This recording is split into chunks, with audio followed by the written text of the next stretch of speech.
فرمایا لہم قلوب لا یفقہون بہا، اللہ پاک جل شانہ فرماتے ہیں جس کا دل قرآن کریم سمجھنے کا عادی نہیں، لہم قلوب لا یفقہون بہا، جس کا دل قرآن سمجھنے کے لیے تیار نہیں، وَلَهُمْ أَعْيُنٌ لَا يُبْصِرُونَ بِهَا، جس کا کان اللہ کا قرآن سننے کے لیے تیار نہیں،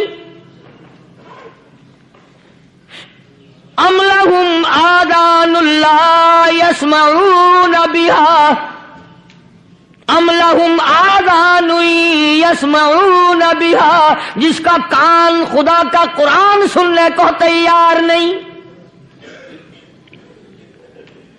خدائی فیصلہ سنو، اللہ کے قرآن کا فیصلہ سنو، اللہ کے کلام کا فیصلہ سنو۔ جس کا کان میرا کلام سننے کے لیے تیار نہیں، جس کو میرا قرآن سن کے مزہ نہیں آتا، جس کو میرا کلام سن کے حلاوت نہیں آتی، جس کو میرا کلام سن کے لذت نہیں آتی، جس کی روح تازی نہیں ہوتی، جس کو لطف نہیں آتا، جس کو کیف نہیں آتا، جس کو سرور نہیں آتا، جو میرا قرآن سننے کو تیار نہیں، جو میرا قرآن آنکھوں سے دیکھنے کو تیار نہیں، جو میرا قرآن سننے سمجھنے کے لیے تیار نہیں، آؤ پھر خدائی فیصلہ سنو۔ فرمایا اولئک کالانعام،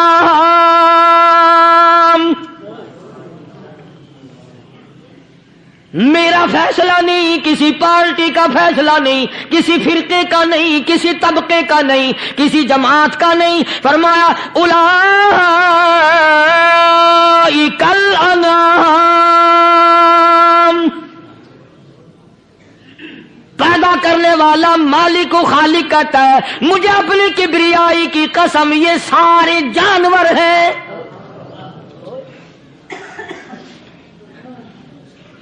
یہ سارے کے سارے جانور ہیں، یہ درندے ہیں جو ایک دوسرے کو چیر پاڑ کر کھاتے ہیں، یہ درندے ہیں جو ایک دوسرے کا خون پیتے ہیں۔ فرمایا بل ہم اضل، جانوروں سے بھی بدتر۔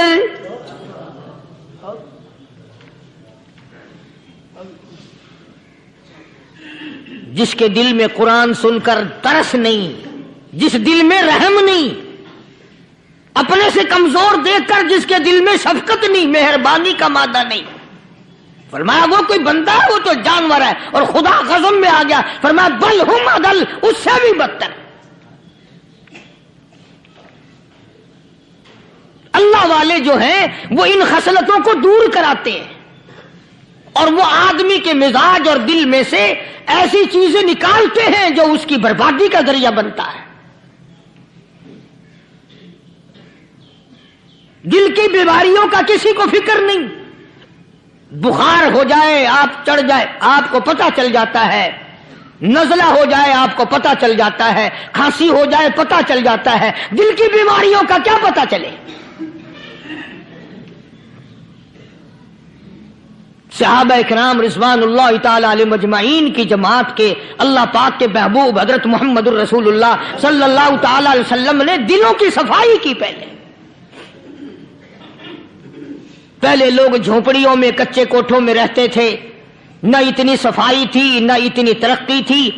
آج برتنوں کی صفائی دیکھو، کپڑوں کی صفائی دیکھو، مکان کی صفائی دیکھو، رات دن بس اسی دھندے میں لگے ہوئے، سارا دن برتن دھونے سے فرصت نہیں، سارا دن کپڑوں کے بناؤ اور سنوار میں فرصت نہیں۔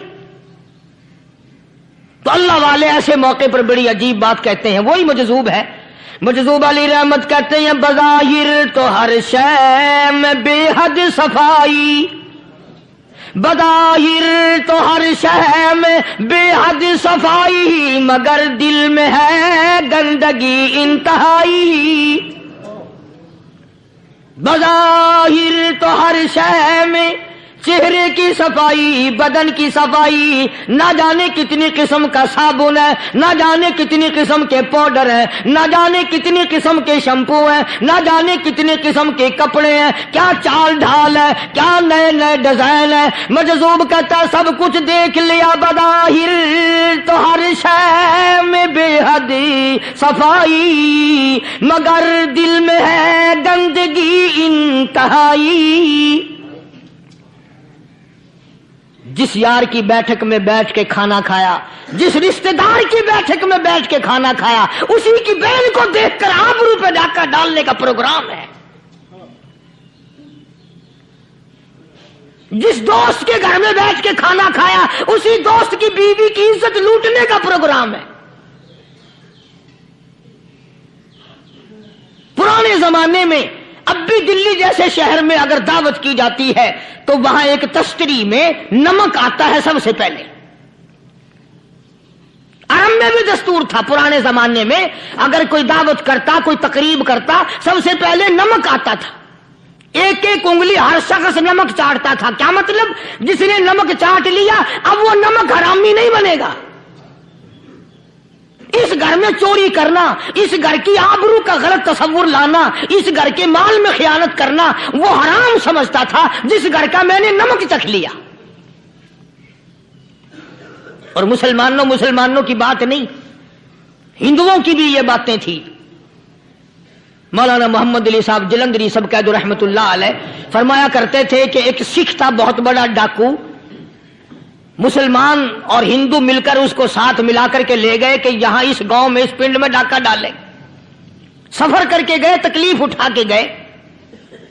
اس سکھ ڈاکو نے پوچھ لیا کہ یہ کون سا گاؤں ہے کہ یہ فلانا ہے۔ اچھا سارے کے سارے یہ تلاش کرو، یہ سوچ بچار کرو، اپنے پنڈ کی، اپنے علاقے کی، کسی مسلمان کی، کسی ہندو کی، کسی سکھ کی، کسی چوڑے چمار کی اس گاؤں میں لڑکی تو نہیں؟ ہمارے یہاں سے کوئی لڑکی تو شادی ہو کے یہاں نہیں آئی ہوئی؟ ان ساروں میں سے کہنے لگا کہ ہمارے بھنگی کی لڑکی جمعدار کی یہاں آئی ہوئی ہے۔ کہنے لگا واپس چلو، بیٹی بیٹی ہے، چاہے بھنگی کی ہو یا نواب کی ہو۔ ارے کل بیٹی کا ڈولا دیا تھا کہ ڈاکہ ڈالیں گے، شرم نہیں آئے گی؟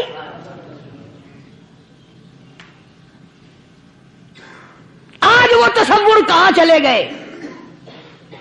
اور ہم سب روتے پھرتے ہیں سکون نہیں، سکون نہیں، اطمینان نہیں۔ ارے اطمینان آئے گا کیسے؟ ہمارے دل بے ایمان ہے، نیتیں خراب ہے، آئے گا کہاں سے؟ صحابہ کرام رضوان اللہ تعالی علیہ مجمعین کی جماعت نے اس قدر اس بات پہ محنت کی اور کوشش کی کہ غلط لقمہ بھی پیٹ کے اندر نہ چلا جائے۔ چنانچہ میں علی الاعلان کہتا ہوں 1,29,000 صحابہ کرام، کالی کملی والے کے دیوانے اور پروانے، حضور کے یار جانثار، حضور کے ساتھ پھاقہ کھانے والے، پھاقوں مرنے والے، پتھر کھانے والے، اپنے بچوں کے ٹکڑے ہوتے ہوئے دیکھ کر لا الہ الا اللہ محمد الرسول اللہ کی صدا بلند کرنے والے صحابہ کرام کا یہ حال تھا۔ پیدل سفر کر کے جاتے تھے یہودی عیسائی، شام نکل گئے، فلسطین نکل گئے، ہندوستان آ گئے، 2 سال لگ جاتے تھے۔ اپنی جوان بیٹیوں کو مسلمانوں کے گھروں میں چھوڑ کے آ جاتے تھے۔ کبھی نگاہ نبوت نے جن کو رنگ دیا تھا، کبھی کسی صحابی پہ ذرہ برابر الزام نہیں لگا۔ ان یہودیوں کا، ان عیسائیوں کا یہ عقیدہ تھا کہ محمد صلی اللہ علیہ وسلم کے جو غلام ہیں ان کی نگاہ بھی پاک ہے، ان کے دل بھی پاک ہیں، ان کے ارادے بھی پاک ہیں، ان کے ہاتھ بھی پاک ہیں۔